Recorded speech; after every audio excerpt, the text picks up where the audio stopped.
오늘의 말씀은 마태복음 24장 32절에서 42절로 신약 42쪽입니다.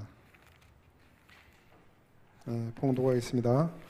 무화과 나무의 비유를 배우라. 그 가지가 연하여지고 잎사귀를 내면 여름이 가까운 줄을 아나니 이와 같이 너희도 이 모든 일을 보거든 인자가 가까이 곧 문 앞에 이른 줄 알라.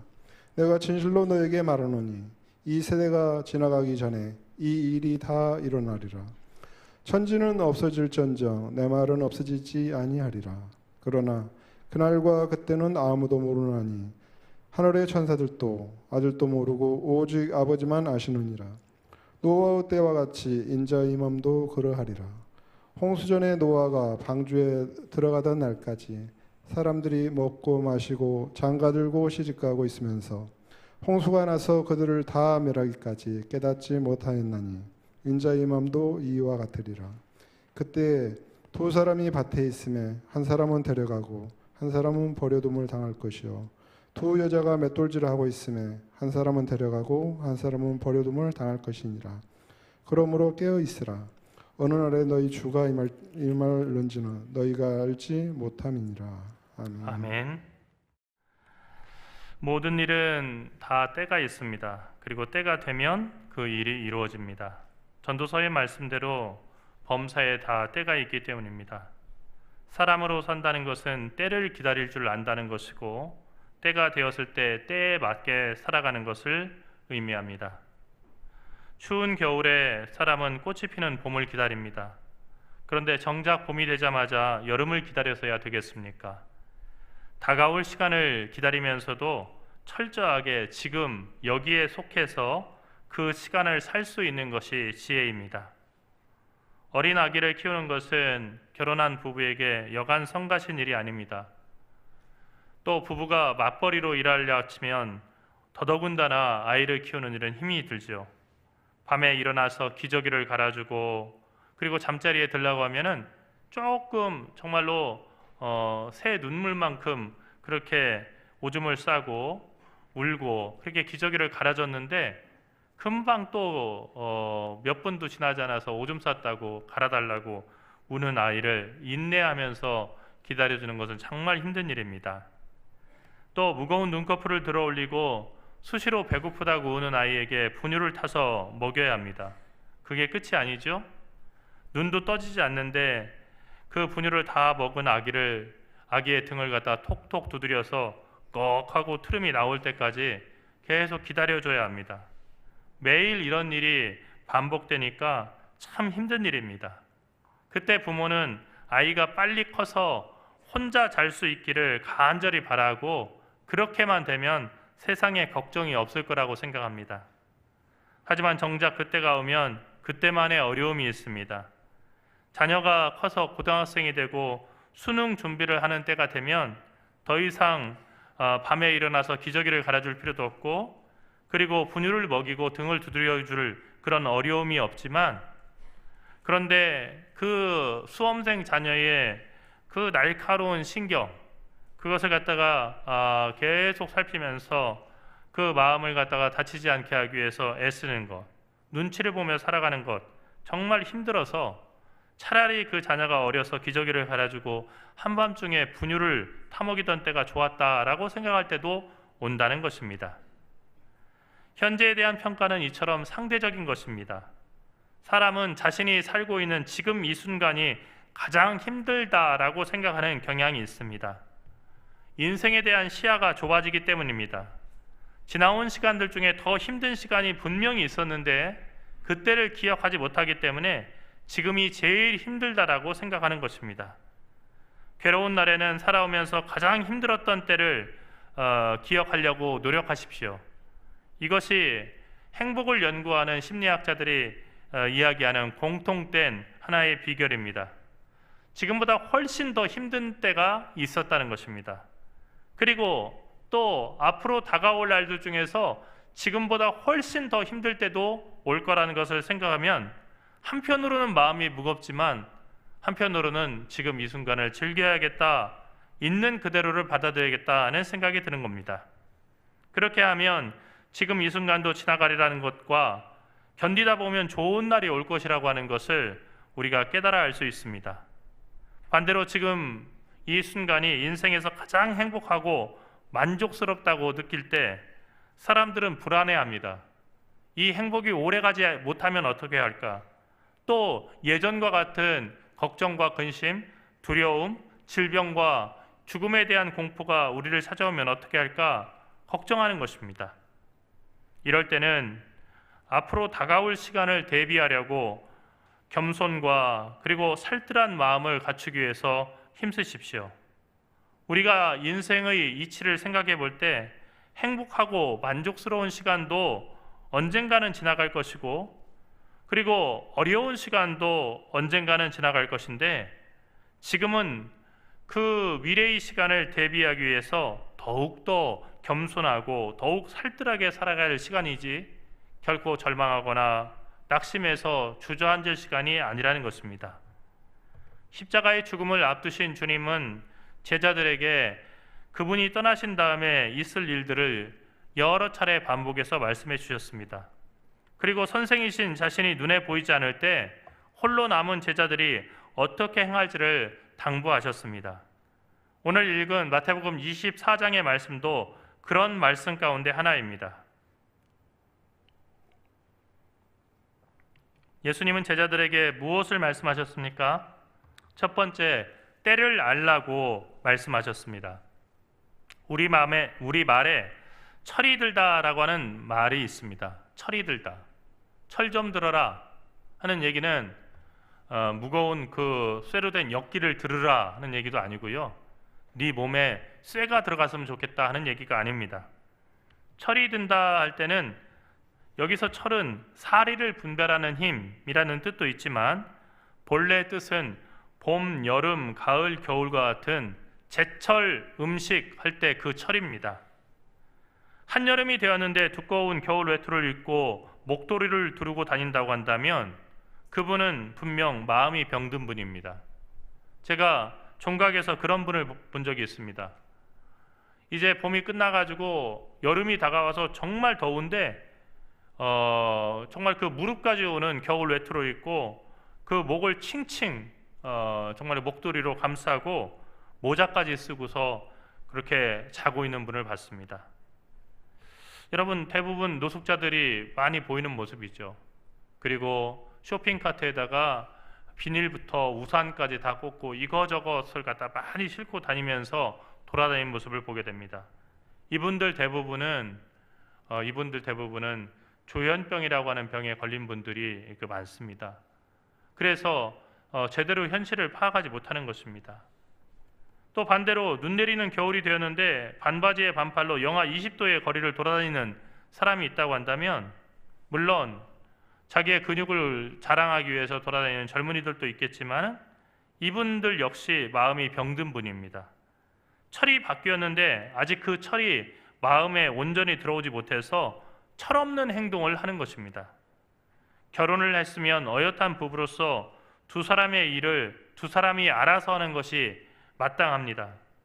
두 사람이 성인으로서 함께 헤쳐나가고 함께 고민하며 함께 결정해서 함께 살아가라고 결혼을 하는 것입니다. 그것이 철이 든 사람입니다. 그런데 나이 30이 넘어서 결혼을 했는데도 무슨 일만 있으면 수시로 자기의 부모에게 달려가서 이야기하거나 전화를 걸어서 두 사람 사이에 있었던 일을 다 이루고 내 편을 들어달라고 하거나 두 사람에게 있는 중요한 일을 자기 부모의 지시를 받아서 그 상대방 배우자에게 정하면서 우리 엄마가 그러는데 이렇게 하래, 네가 나쁘대 라고 얘기한다면 그 사람은 철없는 남편, 철없는 아내입니다. 나이는 30이 넘었지만은 아직까지 결혼할 준비가 돼 있지 않은 사람이죠. 취직해서 직장에 다녀도 역시 마찬가지입니다. 취직해서 직장에 다니는 것은 직장인으로 맡은 일을 성실하게 해야 한다고 하는 당연한 의무가 거기 있는 겁니다. 세상에 공짜 돈은 없지요. 여러분, 돈을 많이 받는다고 한다면 그것은 그 직장에서 기대하는 역할도 크다는 겁니다. 일 많이 하라고 돈 많이 주는 겁니다. 돈 많이 받으면서 일은 적게 하고 그리고 불성실하게 일하려고 하는 것은 어름닿지 못한 거죠. 그런데도 취직하고서 학창 시절을 그리워하면서 그때가 좋았지 하면서 정말로 피곤하면 지각하고, 그리고 오늘 괜히 마음이 뭔가 정말 그 설레이고 또는 낙심되기도 하고, 그래서 일할 마음이 나지 않는다라고 해서 무단 결근을 한다면 그 사람은 얼마 하지 않아서 회사로부터 짧은 문자를 받게 될 것입니다. 몇 월 며칠부로 그 아무개 씨가 해고되었음을 통지하는 바입니다. 퇴직금은 계좌로 입금될 것입니다. 여러분, 왜 그럴까요? 직장인인데 직장인으로서 꼭 있어야 될 철이 들어있지 않기 때문입니다. 그렇기 때문에 사람답게 산다는 것은 지금 그리고 여기라고 하는 구체적인 시간과 장소에서 나를 찾아온 때를 아는 것이고 철이 드는 것입니다. 신앙생활에서도 우리는 철이 들어야 합니다. 톨스토이는 믿음이라고 하는 새로운 삶의 방식으로 살아가는 것이라고 했습니다. 믿음이 다른 것이 아닙니다. 많은 성경의 지식을 알고 교리를 아는 것이 이 사람 믿음이 있다라고 얘기하는 것이 아니고 그 사람의 삶이 달라진 것입니다. 예수 믿기 전과는 완전히 다른 삶의 방식을 가지고 살아가는 거죠. 머릿속에만 들어있는 믿음, 보이지 않는 믿음은 믿음이 아닙니다. 내가 예수를 믿고 세례받고 거듭났다고 한다면 내 주변 사람들이 그 변화를 느껴야 합니다. 그것은 진정으로 정말 새 사람이 되는 것이죠. 주일마다 교회에 와서 예배를 드리는데 늘 자기만 알고 무례하고 정말 하고 싶은 이야기는 입에 담아놓지 못하고 남이 상처받든지 안 받든지 그것을 전혀 고려하지 못한 채 다 그 이야기를 배설해야 하고 절대로 다른 사람에게 질 줄 모르고 아무하고나 다투고 싸우는데 능하다고 한다면 그 사람은 아직 철이 들지 않은 그리스도인입니다. 또 앞서 말한 그런 자녀처럼 나이가 들어서 결혼을 했는데도 불구하고 자기의 어려운 일이 있으면 부모가 내게 공돈 주지 않을까 하고 생각하면서 기도하고 열심히 일하면서 자기 삶을 개척하는 대신에 부모에게서 어떻게 하면 돈을 받아낼 수 있을까를 갖다 고민하고 있다고 한다면 그 사람이 아무리 많은 시간을 기도한다고 할지라도 그 사람은 신앙생활하는 사람이 아닙니다. 신앙생활을 한다고 하는 것은 예수님께서 보여주신 것처럼 철든 생활을 하는 거예요. 하나님 아버지 보시기에 든든하고 또 아버지 보시기에 아름다운 사람이 되는 것입니다. 예수님의 철든 생활은 어떻게 나타났습니까? 예수님께서는 다른 사람을 위해서 십자가에 달려 죽으셨고 다른 사람의 죄를 위해서 고난당하셨습니다. 남의 도움을 받으려고 하는 그런 삶을 살지 않으시고 오히려 남을 도우려고 하는 삶 속에서 자기의 모든 것을 주셨습니다. 그것이 철든 사람의 생활입니다. 신앙생활에서 철이 들려면 지금이 어느 때인가를 알아야 합니다. 초대교회 때부터 지금까지 우리 그리스도인들은 다시 오실 주님을 기다리는 중입니다. 그래서 2000년 교회사는 그리스도의 재림인 파루시아를 기다리는 기다림의 시간입니다. 우리는 오실 그분을 기다려야 합니다. 그런데 어떻게 그분이 오셨다는 걸 알 수 있을까요? 예수님은 그날과 그때는 아무도 모른다고 했습니다. 하늘의 천사도 심지어 하나님의 아들인 예수님 자신도 모른다고 했습니다. 오직 하나님 아버지만 그 때와 그 날을 알 수 있다고 했습니다. 이렇게 본다면 지난 2000년 동안 기독교 역사에 등장한 수없이 등장했던 몇 년도 몇 월 며칠에 예수님이 재림한다고 하는 메시지는 전부 가짜였고 그것을 전하던 사람들 역시 거짓 선지자였던 것을 알 수가 있습니다. 우리는 예수님이 언제 다시 오실지 알 수 없습니다. 하지만 한 가지 분명히 아는 사실이 있습니다. 그것은 예수님은 언제든 다시 오실 수 있다는 것입니다. 또한 예수님은 오늘 말씀을 통해서 예수님이 오실 때가 가까우면 있을 징조에 대해서 이야기했습니다. 그 징조를 알려주는 비유가 무화과 나무의 비유입니다. 무화과라고 할 때 그 무화과는 없을무, 꽃화, 실과 과가 합쳐진 글자로 꽃은 피지 않지만 열매가 맺는 나무다라고 하는 그런 뜻이 들어있습니다. 과일들은 꽃이 피어야 수정이 되고 그 결과 과일이 열립니다. 저희 사촌 매형이 사과대추 큰 거 그 대추 있죠? 그 농사를 갖다 하우스에서 아주 크게 지시는데 어느 해인가 벌들이 전부 다 전국에 있는 벌들이 전멸하다시피 한 때가 있었습니다. 그러니까 벌이 없으니까 사람이 직접 붓을 가지고서는 그 꽃을 갖다가 이렇게 수술해서 암술로 옮겨주는 역할을 했어요. 그랬더니 어떻게 됐냐면 가을이 됐는데 상품성이 없는 그런 그 대추들만 열린 거예요. 여기저기가 찌그러지고 제대로 자라지 못한 대추들만 열리더라는 거예요. 벌이 있어야 농사가 되는 겁니다. 그리고 꽃이 있어야 열매가 맺히는 거죠. 우리가 아는 무화과 나무의 열매는 사실은 열매가 아니고 거대한 꽃 받침입니다. 그리고 우리가 흔히 그 열매 속에 들어있는 꿀이라고 생각하는 그 부분은 무화과의 꽃입니다. 그러니까 겉보기에만 꽃이 없이 열매가 맺히는 것 같이 그 열매 자체가 꽃이라고 하는 것입니다. 그리고 무화과 존벌이라고 하는 벌이 있는데 그 무화과 존벌이 무화과 열매를 보면 위에 열려있는 구멍이 있는데 그 구멍으로 들어가서 그 꽃을 갖다가 수정시키는 역할을 합니다. 이 무화과 존벌이 없으면은 무화과는 잘 익을 수가 없습니다. 꽃이 감춰져 있지만은 그것은 분명히 꽃입니다. 꽃이 있기 때문에 열매가 언제 익을지 우리는 알 수 있는 것입니다. 하지만 겉에서 봐서는 알 수 없습니다. 다만 무화과 농사를 오래 지신 분들은 한 가지 변화를 보면서 그 열매가 곧 열릴 것을 알게 됩니다.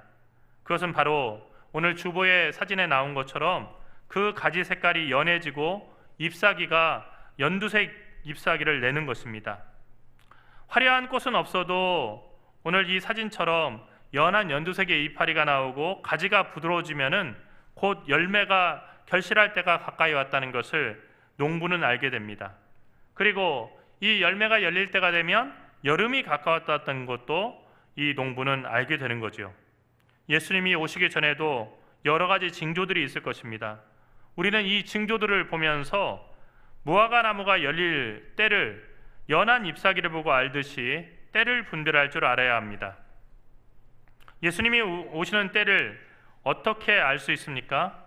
징조를 보고 알 수 있습니다. 그 징조는 어떤 것입니까? 먼저 거짓 선지자들과 그리고 거짓 그리스도들이 나타나는 것입니다. 그리스도는 한 분입니다. 거짓 그리스도들이 나타난다고 했습니다. 그리스도가 한둘이 아니라 수많은 그리스도들이 나타나서 내가 그리스도다 하는 사람이 여기저기서 나타난다는 겁니다. 또 거짓 선지자가 나타나는 것이 아니라 거짓 선지자들이 나타난다고 했습니다. 여러 명의 거짓 선지자가 나타난다는 것이죠. 거짓 그리스도들과 거짓 선지자들은 자칭 그리스도라는 사람들과 그리스도가 오실 때를 자기는 알고 있다라고 신의 계시를 받았다라고 말하는 사람입니다.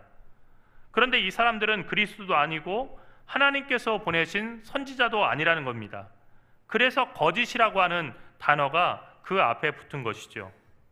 거짓 그리스도와 거짓 선지자들은 사람들을 많이 몰고 다니는 경향이 있습니다. 이것은 그 사람들의 이야기가 진실하기 때문이 아니라 죽은 시체 근처에 파리와 독수리가 꼬이는 것과 같은 이치입니다. 사람들은 거짓 그리스도와 거짓 선지자들 주변에 모인 사람들의 숫자를 보면서 이렇게 많은 사람들이 따라다닌다고 한다면 그 사람이 거짓 그리스도나 거짓 선지자일 리가 없다고 쉽게 결론을 짓습니다. 그래서 사람들이 이단에 빠지는 것입니다. 하지만 우리가 그리스도를 알아볼 징표, 하나님이 보내신 참된 선지자를 알아볼 징표는 모인 사람들의 숫자에 달려있지 않다는 것입니다. 지난 2000년 기독교 역사를 보면 그리스도인들에 대한 박해와 억압이 심해져서 예수 믿는 것이 손해가 될 때 사람들은 신앙을 버리고 그리고 세상으로 돌아갔습니다. 그때 교인들이 급감했습니다. 반대로 콘스탄티누스가 기독교를 로마의 국교로 선언했을 때처럼 예수를 믿는다고 다른 사람에게 이야기하는 것이 정말로 땅 짚고 헤엄치기보다 쉬워지고 예수 믿는다라고 기독교인이라고 하면 취직하는 데도 도움이 되고 사업을 트는 데도 도움이 된다라고 이렇게 생각이 되면 교인들의 숫자가 급증했습니다. 하지만 그 모인 사람들 중에 대부분은 거짓 그리스도인이나 불량 신자였습니다.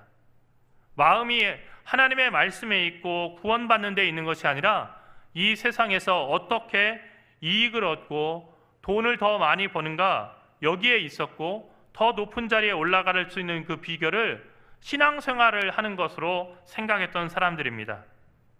사람들을 몰고 다니는 거짓 그리스도와 거짓 선지자들에게 속지 마십시오. 그리스도가 여기 있다 저기 있다 하는 소리에 속아서 그 사람들을 따라다니는 사람들은 결국 그 사람들과 함께 망하고 말 것입니다. 오늘 대한민국에는 정치적인 문제를 놓고 선지자를 자청하는 목사들과 설교자들이 많습니다. 주일날 교회를 내버려 두고 길거리로 나가서 자기들이 유일한 선지자이고 하나님의 뜻을 전하는 사람이라고 광화문에서 외치는 그런 사람들이 바로 그 사람들입니다. 사람들은 이 사람들 주변에 모여서 이분이야말로 참된 종이고 참된 선지자라고 극찬을 합니다. 사람들의 극찬을 받는 그 사람이 곧 참된 선지자는 아니라고 하는 사실을 여러분을 기억하십시오.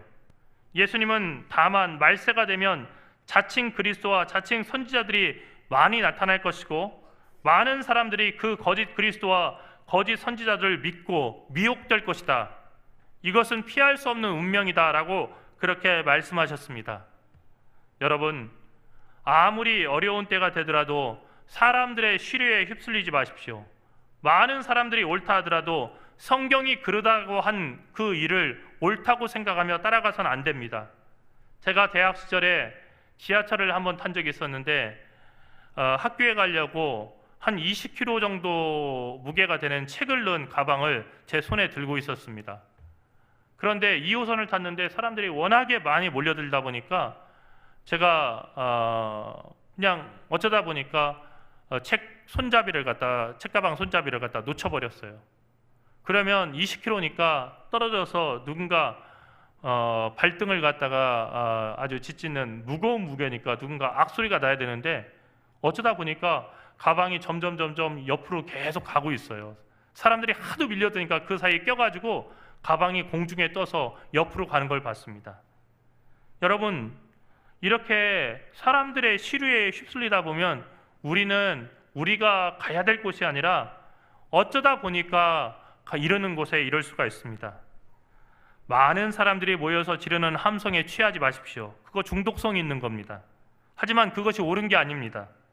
오직 예수께서 다시 오실 때를 정하시는 하나님의 뜻을 들을 수 있는 세미한 음성을 들으려고 애쓰십시오. 세 번째, 깨달아야 합니다. 주님이 오실 때가 가까이 왔다는 것을 보여주는 징후를 알아보는 사람들은 깨달아야 합니다. 로마서 13장에는 어거스틴이라고 하는 기독교 2000년의 최고의 성자를 갖다가 정말로 방탕한 삶에서 돌이킨 한 구절의 말씀이 나옵니다. 그것은 사도 바울의 말씀입니다. 또한 너희가 이 시기를 알거니와 자다가 깰 때가 벌써 되었으니 이는 이제 우리의 구원이 처음 믿을 때보다 가까웠습니다. 밤이 깊고 낮이 가까웠으니 그러므로 우리가 어둠의 일을 벗고 빛의 갑옷을 입자. 낮에와 같이 단정히 행하고 방탕하거나 술 취하지 말며 음란하거나 호색하지 말며 다투거나 시기하지 말고 오직 주 예수 그리스도로 옷 입고 정욕을 위하여 육신의 일을 도모하지 말라.